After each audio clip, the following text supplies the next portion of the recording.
Hello everyone, welcome back to the Patel's e-learning zone. Friend section E, उसका question number 4 और 5 miss हो गया था, कराऊंगी आज मैं. सो क्वेश्चन नंबर 4 में बोला है the probability that a student studying in the 12th standard of a science stream will get admission to engineering branch is 0.35. No, sorry, it's the 0.3 only. 5 students are selected from students who studying in stream. Find probability that the number of students admitted in engineering branch is more than number of students who did not get admission to engineering branch. थोड़े से typical level का सम है.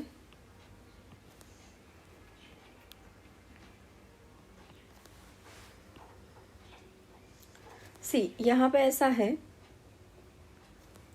एक तो हमको probability दी है engineering branch में addition मिलने की, उसको हम बोल देते हैं पी, क्योंकि हमें इंजीनियरिंग ब्रांच में एडमिशन मिले उसी की प्रोबेबिलिटी फाइंड करने की बोली है लास्ट में. सो और सक्सेस एडमिशन मिले तो ये है 0.3. तो एडमिशन ना मिले वो है 0.7. n इज इक्वल्स टू यहाँ पे दिया है 5, बट x थोड़ा ट्रिकी है. x क्या है, तो यहाँ पे बोला है कि number of students admitted in the engineering branch is more than number of students who did not get admission. मतलब जिसको एडमिशन मिला वो ज़्यादा होना चाहिए. सो बेसिकली ऐसा है कि अगर एक को एडमिशन मिला तो 4 को नहीं मिलेगा, 2 को मिला तो 3 को नहीं मिलेगा, 3 को एडमिशन मिला तो 2 को नहीं मिलेगा, 4 को मिला तो 1 को नहीं मिलेगा, 5 को मिला तो 0 को नहीं मिलेगा. वी वांट नहीं मिलेगा से मिलेगा वो हायर होना चाहिए, तो ये वाला पोर्शन चाहिए हमको. तो x is equals to 3, 4 and 5 चाहिए. पता चला. सो अब सिंपल है, p of x is equals to ncx into p raised to x into q raised to n minus x.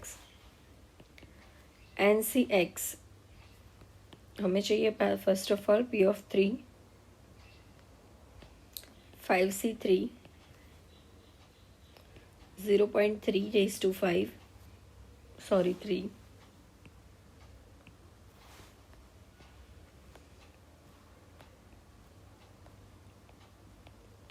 0.7 raised to 2, 5c3 is 10, 0.3 into 0.3 into 0.3, 0.027, 0.7 into 0.7, 0.49,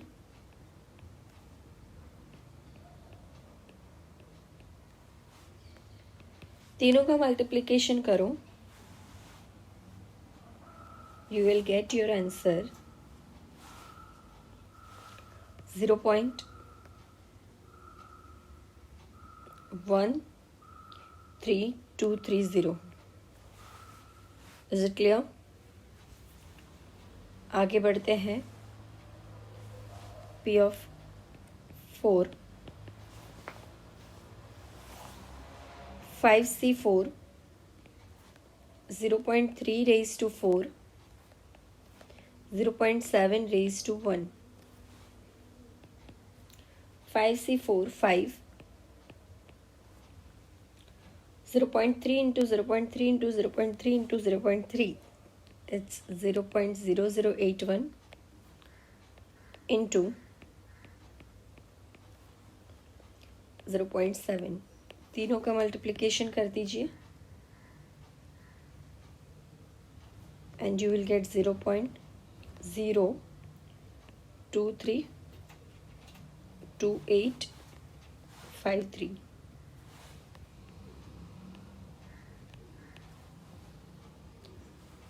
ऐसे ही find out करना है P of 5.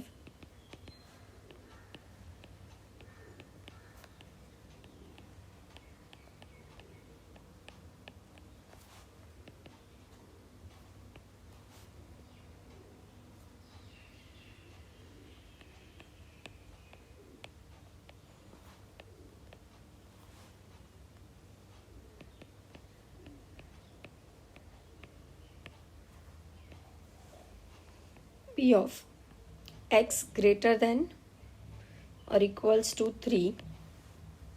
So P of 3 plus P of 4 plus P of 5 जो हमने find out करें उन सब का आपको कर देना है टोटल.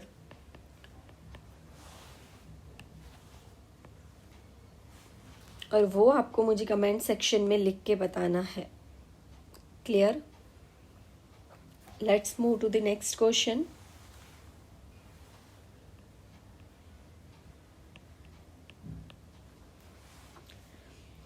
अब ये वाला जो सम है ये कंफ्यूजन में है लोगों को कि ये फर्स्ट चैप्टर में भी आता है और सेकंड में भी आता है. सो बेसिकली फर्स्ट में बोला है कि probability of A, probability of B, probability of A intersection B, ऐसा. जबकि यहाँ पे ऐसा है कि अगर the probability that bomb drop from plan over bridge will hit the target is 1.1 by 5, that is P. तो Q 4 by 5. 2 bombs are enough to destroy bridge. Bridge को डिस्ट्रॉय करने के लिए 2 ब्रिज इनफ है, सॉरी 2 बॉम्ब इनफ है. If 6 bombs drop on bridge, find the probability that the bridge will be destroyed.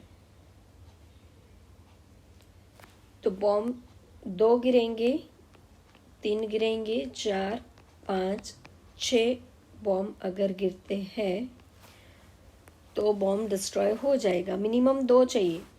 सो 2, 3, 4, 5. ठीक है. So basically यहाँ पे सिर्फ 0 बॉम्ब या 1 बॉम्ब नहीं गिरने से बॉम्ब ब्रिज डिस्ट्रॉय नहीं होगा. सो आपके पास 2 ऑप्शन है. या तो ये पांचों का x p ऑफ x निकालो, या फिर इन दोनों का p ऑफ x निकाल के उसको 1 में से माइनस कर दो. आंसर तो दोनों का सेम ही आना है. आप p ऑफ 0 निकालो, p ऑफ 1 निकालो, और फिर p of x greater than and equals to 2 is equals to 1 minus p of 0 plus p of 1. इन दोनों का प्लस लास्ट में 1 में से आप माइनस कर दो. क्लियर है? चलो, तो इतना आप खुद से कर लेना. मिलते हैं नेक्स्ट लेक्चर में. Thanks for watching. जय हिंद, जय भारत.